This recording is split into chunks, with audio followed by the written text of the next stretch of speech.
Olá, queridos. Nesses tempos de confinamento, de restrição, que nós não podemos nos reunir, mas não devemos e não podemos, na verdade, ficar sem a presença de Deus, sem a palavra de Deus, sem as orações. Esses tempos nós temos sido bombardeados, eu sei que você também tem sido, por notícias de todos os lados. Informações, fake news. Nessa época, todas as pessoas dão as suas opiniões, mas nós que temos buscado a palavra de Deus, nós sabemos que Deus é um Deus poderoso, um Deus santo, um Deus amoroso, mas um Deus justo. E eu quero ler com você em alguns minutos aqui e fazer uma reflexão a respeito de Romanos, capítulo 8, verso 31, que diz o seguinte: que diremos, pois, à vista destas coisas? Se Deus é por nós, quem será contra nós? A primeira coisa que nós percebemos é que Paulo diz assim: à vista destas coisas. À vista do quê? Se você for ali para o verso 29, você vai perceber que ele diz o seguinte: Deus de antemão conheceu você. Deus de antemão chamou, que está aí no verso 30. Também predestinou, justificou e glorificou. Quando ele fala que conheceu, é porque, óbvio, não se pode conhecer alguém se não tiver um relacionamento.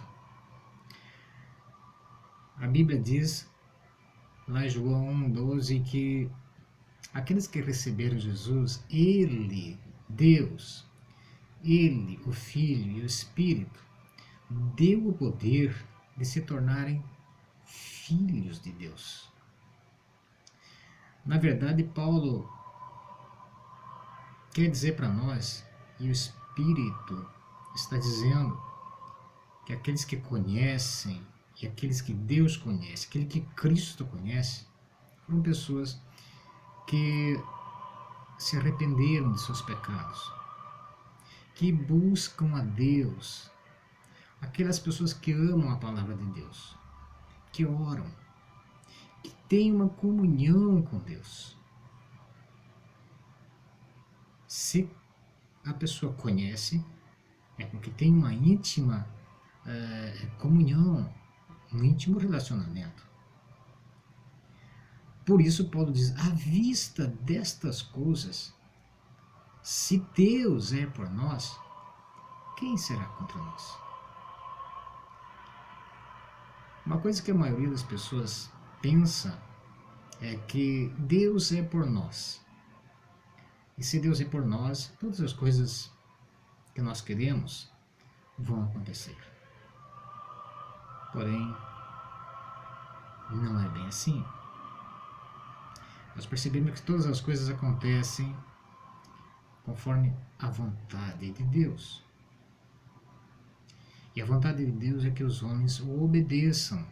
A vontade de Deus é que o homem glorifique, que honre a Ele. Ele deu-lhes mandamentos para que eles pudessem viver bem. Está lá em Miqueias 6,8, por exemplo. Então, veja bem, nesse tempo de perplexidade, de confinamento, né, e muita gente está em pânico, inclusive, eu queria dizer para você que essa experiência com Deus não pode abalar ninguém que tem uma comunhão com Ele. não significa que a pessoa não tenha receio, não significa que a pessoa não tenha que se prevenir. Mas nós não vamos falar disso porque está todo mundo falando a respeito de como que se deve se prevenir, se precaver a respeito dessa enfermidade, dessa praga que está se espalhando. Que nós queremos e precisamos buscar em Deus a consolação, o conforto, as respostas, inclusive, para isso, não é? Porque a gente tem falado sempre a respeito disso, né? E a gente sabe que Deus, às vezes, e de vez em quando, e de tempos em tempos, Ele precisa intervir. Ele precisa intervir. Isso porque Ele é misericordioso, porque Ele é bondoso. E se não fosse assim, o ser humano estaria se pervertendo, e chegaria um momento em que os justos, que inclusive abominam o pecado, não teriam nem condições de viver sobre a face da terra. E a gente vai perceber que muita gente vai se converter, está se convertendo nessa época. Deus faz isso também por esse motivo. Porque se Ele não fizer isso, o homem não o busca. Então veja bem, o verso 32 diz assim: aquele que não poupou seu próprio filho, antes por todos nós o entregou, porventura não nos dará graciosamente com ele todas as coisas?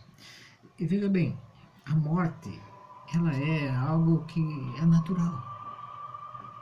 A questão é que nós, no nosso tempo, na nossa época, 2000 anos, 20 séculos depois de Cristo, a nossa fé é tão incipiente, tão pequena, que nós precisamos voltar lá atrás e ver algumas coisas importantes. Eu queria ler aqui rapidamente com você uma carta de Inácio de Antioquia.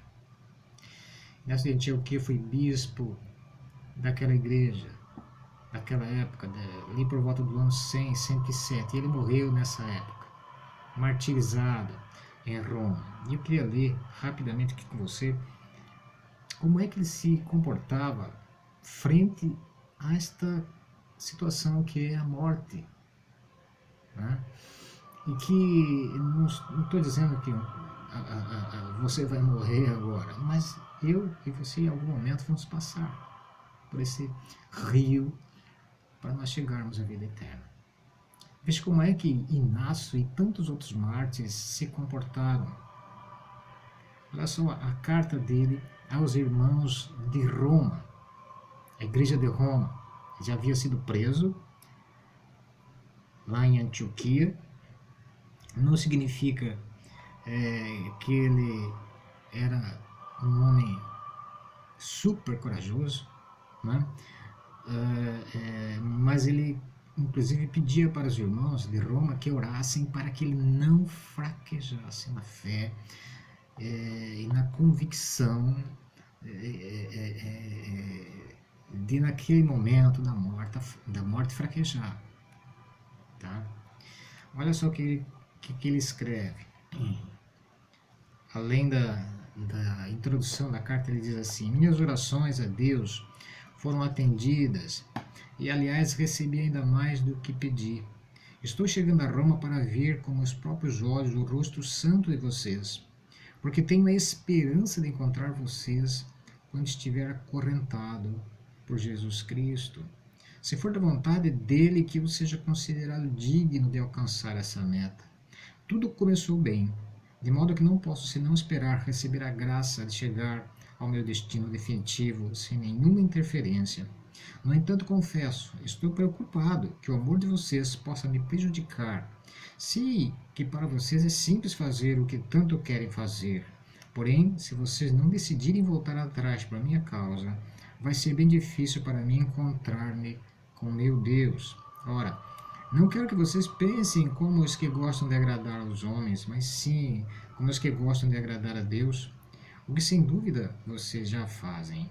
Jamais terei outra oportunidade igual a esta de me encontrar com Deus. Nem vocês jamais poderão receber o crédito de ação mais nobre, desde que fiquem quietos e não façam nada.